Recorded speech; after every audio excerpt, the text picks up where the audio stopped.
सोमेश एक army officer था और कोचिंग के दौरान ही स्वाति और सोमेश की मुलाकात हुई थी। दोनों ही पढ़ाई में होशियार थे। स्वाति अपने माँ बाप की इकलौती संतान थी। उसने सोमेश और अपने बारे में सब अपने माता पिता को पहले ही बता दिया था। उसके मम्मी पापा को भी इस बात से कोई ऐतराज नहीं था। जब कोचिंग खत्म हो गई और कुछ दिन बाद सोमेश का आर्मी में सिलेक्शन हो गया तो वहाँ से आते ही सोमेश ने अपने मम्मी पापा को स्वाति के बारे में बताया। तो ये सुनकर सोमेश के पापा तो बहुत खुश हुए, लेकिन उसकी माँ कावेरी जी कुछ ज़्यादा खुश नहीं थी। लेकिन बेटे के आगे कुछ बोल भी नहीं पाई। सोमेश की बहन रवीना को भी ये रिश्ता मंजूर नहीं था। वह नहीं चाहती थी कि सोमेश स्वाति से शादी करे। कुछ तो इसलिए भी खुश नहीं थी क्योंकि वो सोमेश की शादी अपनी किसी दूर की ननद से कराना चाहती थी। पर सोमेश के प्यार के आगे सब झुक गए। सोमेश ने शादी से पहले स्वाति से एक ही बात कही थी कि स्वाति, कभी भी तुम्हारे कारण मेरे माता पिता का दिल नहीं दुखना चाहिए, वरना मेरे माँ बाप और तुम्हारे बीच मेरे लिए सामंजस्य बिठाना बहुत मुश्किल हो जाएगा, क्योंकि मेरे लिए तुम दोनों ही महत्वपूर्ण हो। तो स्वाति ने कहा था कि आपको चिंता करने की कोई ज़रूरत नहीं है, मैं आपको कभी भी ऐसी शिकायत का मौका नहीं दूंगी। खैर, सोमेश और स्वाति की शादी बड़े धूमधाम से हो गई। कुछ दिन के लिए दोनों बाहर घूमने चले गए। वहां से आते ही स्वाति ने घर संभाल लिया था। सोमेश की माँ कावेरी जी कुछ नक्सड़े स्वभाव की थी और जब भी उनकी बेटी मायके आती तो उनका व्यवहार स्वाति के लिए और भी रूखा हो जाता था। लेकिन स्वाति सोचती थी कि कुछ दिनों की ही बात है, फिर दीदी भी मुझे अपना लेगी। बस यही सोचकर पूरे दिल से रवीना की इज्जत करने लगती। सोमेश जब भी छुट्टी आता तो रवीना तुरंत भाई के आते ही मायके आ जाती और सोमेश के सामने तो सब ठीक रहती, पर उसके जाते ही स्वाति को बात बात पर टोकना, ताने देना, माँ को सिखाना, ये सब करना रवीना की आदत हो गई थी। स्वाति कभी सोमेश से शिकायत नहीं करती थी। उसे जितना भी टाइम मिलता वो उसमें सिर्फ अपना पढ़ाई पर ध्यान देती। एक दिन स्वाति की तबीयत खराब हो गई तो वो अपने कमरे में आराम कर रही थी। तभी रवीना आई तो उसने आते ही अपनी माँ से स्वाति के बारे में पूछा। तो कावेरी जी ने कहा कि पता नहीं महारानी का, शायद आराम कर रही होगी अपने कमरे में। इतना सुनते ही रवीना ने अपनी माँ को सिखाना शुरू कर दिया कि माँ, वो तुम्हें गुलाम बना लेगी और पता भी नहीं चलेगा, वो सारा काम तुम पर थोप देगी और न जाने क्या क्या कहा।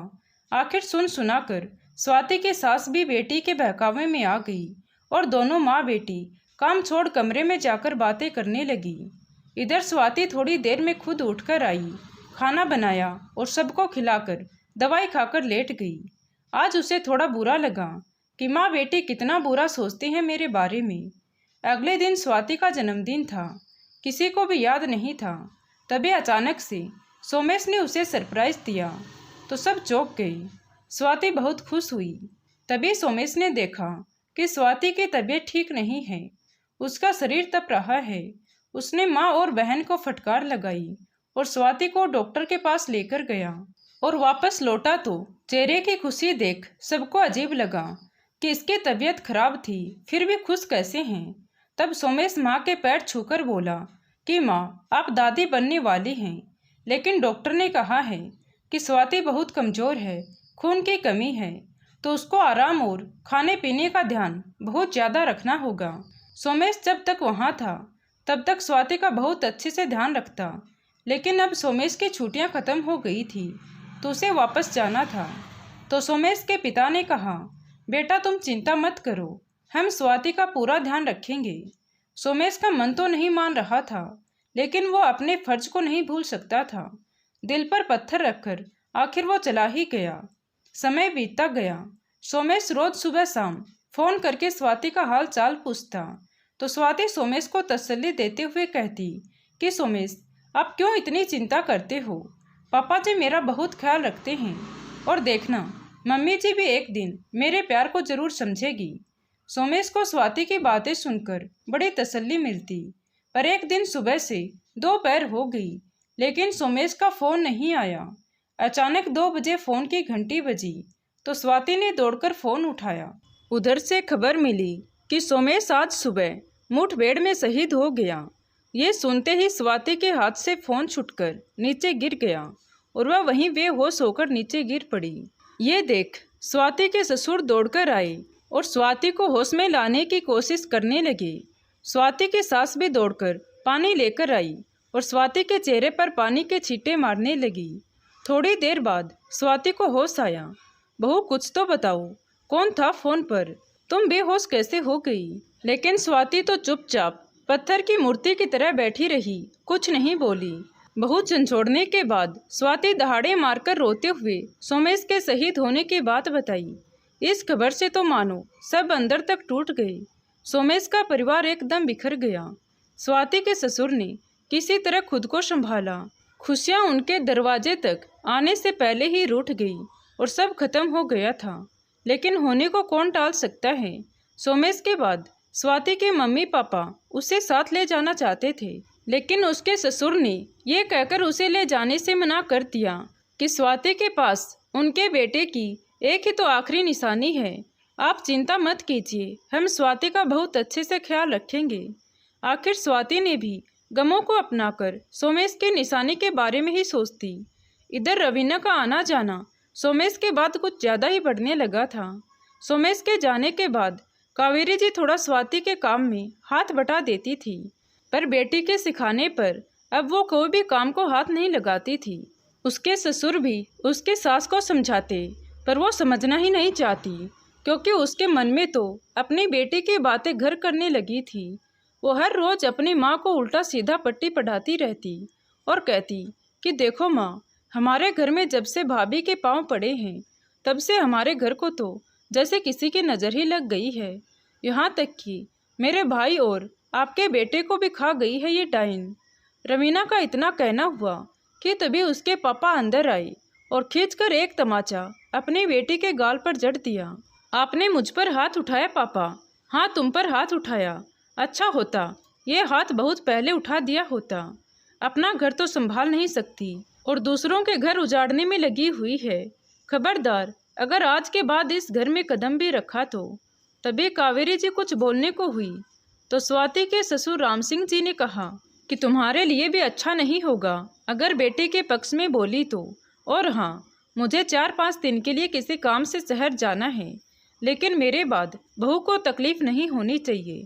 तो कावेरी जी ने भी हाँ में सिर हिला दिया और राम सिंह जी स्वाति के सिर पर हाथ रखकर शहर के लिए निकल गए। पिता के जाते ही अगले दिन फिर कावेरी जी ने अपनी बेटी को घर बुला लिया तो उसने आते ही कहा कि देखा माँ, मैं ना कहती थी कि ये हमारे घर के लायक ही नहीं है। मेरे भाई को खा गई, अब देखना ऐसे ही कर करके एक एक को खा ही जाएगी। मैं तो कहती हूँ माँ कि जब भैया ही नहीं रहे तो कैसी भाभी? कहीं ऐसा ना हो कि एक दिन तुम्हें भी ये इस घर से बाहर ना करवा दे और खुद इस घर की रानी बनकर राज करे। बेटी की बातें सुनकर कावेरी जी अचानक से उठी और स्वाति का हाथ पकड़कर रसोई से खींचते हुए बाहर लाने लगी। क्या हुआ माँ जी, आप मुझे कहाँ लेकर जा रही हैं? कुछ तो बताइए। कावेरी जी हाथ पकड़कर स्वाति को घर के बाहर कर दिया। अरे करमजली, मेरे बेटे को तो खा गई, अब क्या एक एक करके सबको खा जाएगी? माँ जी, आप ये क्या कह रही हैं? सही तो कह रही हूँ, आज से तुम्हारे लिए इस घर में कोई जगह नहीं है। माँ जी, इस हालत में मैं कहाँ जाऊँगी? प्लीज ऐसा मत कीजिए। लेकिन कावेरी जी ने उसकी एक ना सुनी। बेचारी स्वाति सास के पैर पड़कर गिड़गिड़ाए जा रही थी और पास में ही खड़ी उसकी ननद रवीना मन ही मन मुस्कुरा रही थी। स्वाति की सास ने उसे धक्का देकर घर का दरवाजा बंद कर लिया। स्वाति बेचारी रोती बिलखती अपने पापा के घर पहुंची।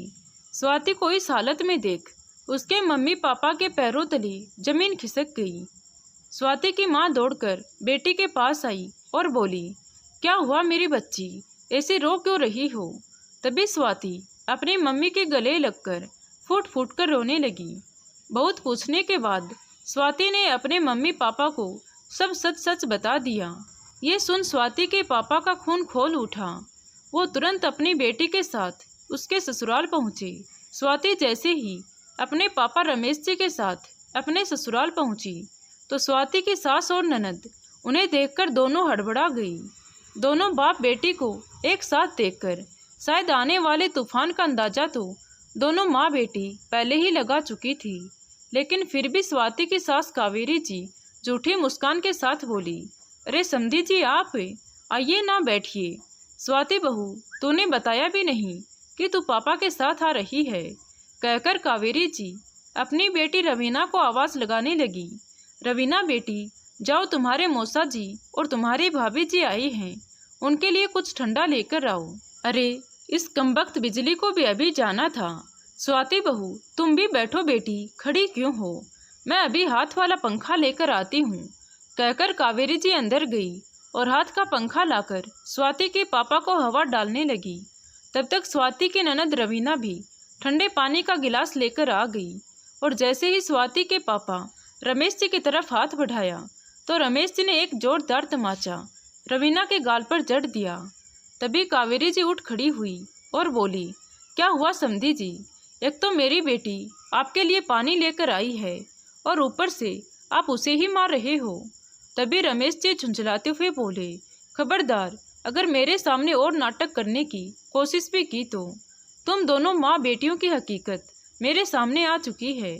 ये सुनकर रवीना और उसकी माँ कावेरी जी को तो जैसे सांप ही सूंघ गया हो, क्योंकि उन्हें तो लगा था कि स्वाति अपने घर जाकर कुछ नहीं बताएगी।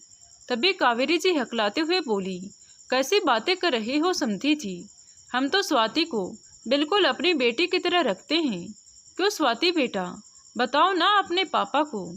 कावेरी जी ने उसे आंखें दिखाते हुए कहा, खबरदार, अगर मेरी बेटी को आंखें दिखाने की कोशिश भी की तो आप सबकी हिम्मत कैसी हुई मेरी बेटी के साथ ऐसा करने की, वो भी इस हालत में।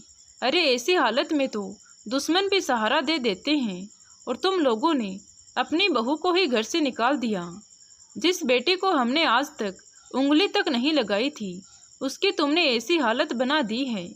मैं अभी पुलिस को फ़ोन करता हूँ, वही अकल ठिकाने लगाएंगे आप दोनों माँ बेटियों की। तब पता चलेगा आपको कि एक प्रेग्नेंट औरत को घर से धक्के मारकर बाहर निकालने का अंजाम क्या होता है, कहकर रमेश जी ने अपना फ़ोन निकाला और पुलिस को फ़ोन करने लगे। तभी कावेरी जी रमेश जी के आगे हाथ जोड़कर खड़ी हो गई और बोली, ऐसा मत कीजिए भाई साहब, हमारी सब जगह बदनामी हो जाएगी, हम कहीं मुंह दिखाने लायक नहीं रहेंगे। तभी रमेश जी बोले, अच्छा, अब तुम्हें अपनी बदनामी से डर लग रहा है, और जब मेरी बेटी को धक्के मारकर यहाँ से निकाला था तभी आपकी बदनामी कहाँ चली गई थी। तब तक स्वाति के ससुर जी शहर से आ चुके थे। वो आकर बोले, क्या हुआ भाई साहब, घर में इतना शोर क्यों हो रहा है, आप खुद ही देख लीजिए भाई साहब, कहकर स्वाति के पापा ने उनकी पत्नी और बेटी की सारी करतूत स्वाति के ससुर को बताई। ये सब सुन स्वाति के ससुर का खून खोल उठा। उनके एक चटाक की आवाज़ से स्वाति की सास वहीं सोफे पर गिर गई और दूसरा तमाचा अपनी बेटी के गाल पर जड़ दिया और बोले कि तुम्हारी हिम्मत कैसी हुई बहू के साथ ऐसा करने की, मैंने तुम्हें मना किया था ना इस घर में आने के लिए, फिर तुम क्यों आई, अभी के अभी निकल जाओ दोनों माँ बेटी मेरे घर से, कहकर स्वाति के ससुर ने अपनी बेटी और पत्नी का हाथ पकड़ा और घर से बाहर कर दिया। दोनों माँ बेटी गिड़गिड़ाती रह गई, लेकिन स्वाति के ससुर ने उनकी एक न सुनी। तभी कावेरी जी अपनी बेटी से बोली, बेटी, अब मैं इस बुढ़ापे में कहाँ जाऊँगी, मुझे भी अपने साथ अपने घर ले चल। तो रवीना चौंकते हुए बोली, ये तुम क्या बोल रही हो माँ, भला कोई भी माँ अपनी बेटी के ससुराल में रहती है क्या, मुझसे तो मेरी सासें नहीं संभलती, आप अपना ठिकाना कहीं और देख लो। इतना कहकर वो वहाँ से चलती बनी और माँ पीछे से बेटी बेटी चिल्लाती रह गई, लेकिन रवीना ने अपनी माँ को पलटकर भी नहीं देखा। उधर स्वाति के ससुर ने स्वाति को मायके नहीं जाने दिया और स्वाति के पापा को दिलासा दी कि आप चिंता मत कीजिए, अब स्वाति के साथ कुछ गलत नहीं होगा। स्वाति के पापा उसे आशीर्वाद देकर वहाँ से चले गए। उधर जब रवीना के ससुराल वालों को रवीना की सच्चाई पता चली तो उसके पति ने भी उसे धक्के मारकर घर से निकाल दिया। दोनों माँ बेटी गिड़गिड़ाते हुए सविता के पास पहुंची तो उसके ससुर ने उन्हें घर में घुसने से इनकार कर दिया। तभी स्वाति बाहर निकल कर आई। स्वाति को देखते ही उसकी सास कावेरी जी उसके पैरों में गिर पड़ी। बहू मुझे माफ़ कर दे, अब मैं इस उम्र में कहाँ भटकती फिरूंगी। तभी स्वाति अपने ससुर से कुछ कहती, उससे पहले ही उसके ससुर राम सिंह जी ने कहा, नहीं बेटी, ये माफ़ी के लायक नहीं है। ये तो मुझे भी पता है पापा जी कि ये माफ़ी के लायक नहीं है, लेकिन अगर इनको घर से बाहर निकाल दिया तो इनमें और हम में फ़र्क ही क्या रह जाएगा। स्वाति के बहुत समझाने पर राम सिंह जी मान गए और उन्हें घर में आने की इजाज़त दे दी। अब वो दोनों माँ बेटी घर का पूरा काम भी करती और स्वाति के साथ भी खुशी खुशी रहने लगी थी। तो दोस्तों, क्या स्वाति ने अपनी सास और ननद को वापस घर में लाकर सही किया या गलत? अपनी राय कमेंट बॉक्स में ज़रूर बताएं। और कहानी अच्छी लगी हो तो प्लीज़ वीडियो को लाइक करें, शेयर करें और हमारे चैनल कहानी विद देवांशी को सब्सक्राइब ज़रूर करें। Thank you.